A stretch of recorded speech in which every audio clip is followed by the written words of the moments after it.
Karena saya dilantarnya. Sebelum saya masuk dalam konsep bertanya Pak Ruki, pertanyaan saya Pak Ruki dalam suatu media atau dalam suatu konsep berbahasa tentang beberapa konsep ilmu dalam suatu Google, saya kutip ada pernyataan Pak Ruki di situ. Pak Ruki mengetahui dengan konsep Google dan saya bertanya dalam konsep Google.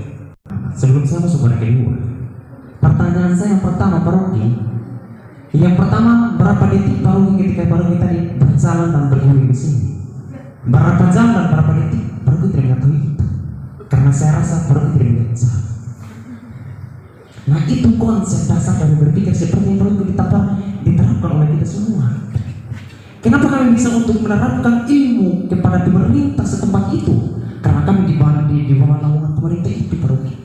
Andaikan kata kami bisa seperti Pak Ruki, mulai berdiri saat ini dengan Pak Ruki, bertanda dengan Pak Ruki. Andaikan saya bisa seperti Pak Ruki juga berikut dengan Pak Ruki, berarti saya bisa untuk menantang pemerintah itu. Siapa yang menjadi korupsi, siapa yang melanggar konstitusi itu sebenarnya Pak Ruki. Tapi beberapa hal Pak Ruki, kenapa kami undang-undang? Karena kami adalah lembaga alat negara yang dibantukan oleh negara untuk menyuarakan aspirasi kami. Tapi di dalam aspirasi kami, di situ adalah letak kalimat kami tidak dikunjungi, datang kembali.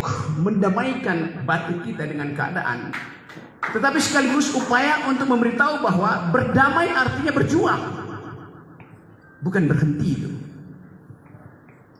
Ada pepatah Latin bilang begini, qui bene cantar bis orat. Siapa yang bernyanyi, dia berdoa 2 kali. Dan lagu tadi adalah doa kehidupan.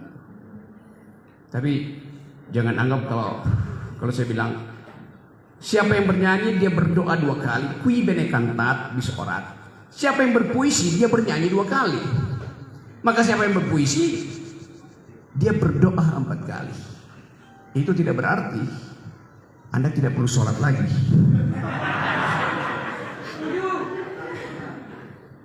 Jadi teman-teman di sini, kita bayangkan bahwa ada hiruk pikuk di Mahkamah Konstitusi, ada tukar tambah di DPR soal hak angket.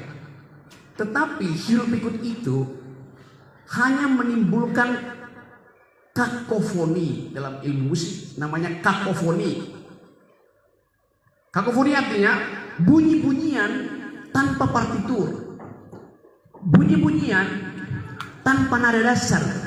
Di kita di sini yang adalah harmoni, bukan kakofoni. Politik sekarang ada politik yang kakofonik, sekedar bunyi-bunyian. Itu bedanya dengan yang saya alami hari ini.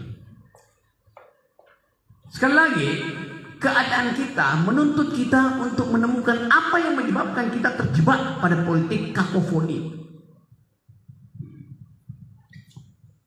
01 kakofoni, 02 itu supaya ada ruang untuk refleksi itu. Itu namanya tabayun puisi itu.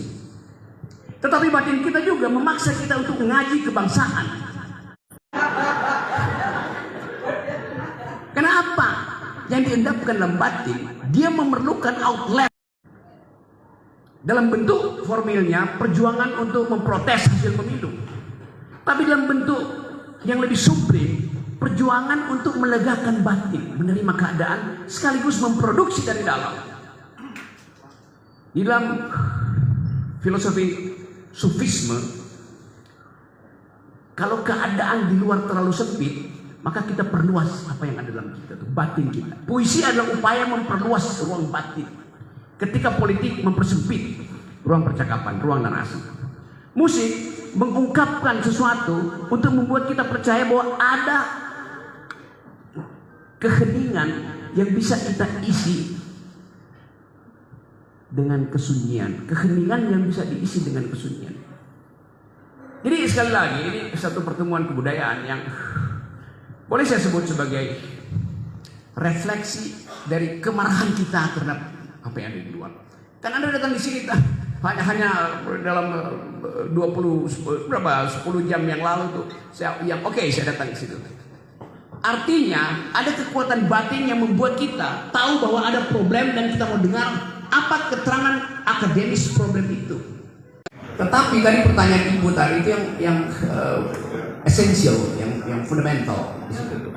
Karena kita membayangkan apa yang akan dilakukan oleh rejim berikut supaya Indonesia bisa kembali menikmati hak-hak dasar manusia di dalam lingkungan, di dalam soal hak perempuan, gender equality, segala macam.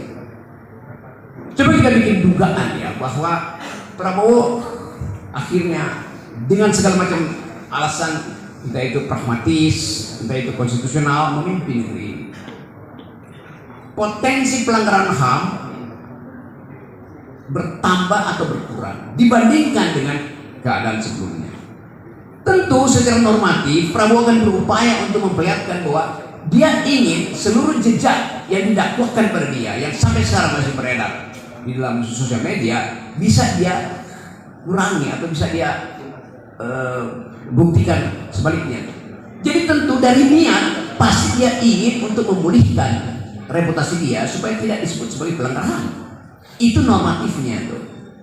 Sekarang masalahnya yang normatif itu bisa nggak memperoleh dasar deskriptifnya tuh.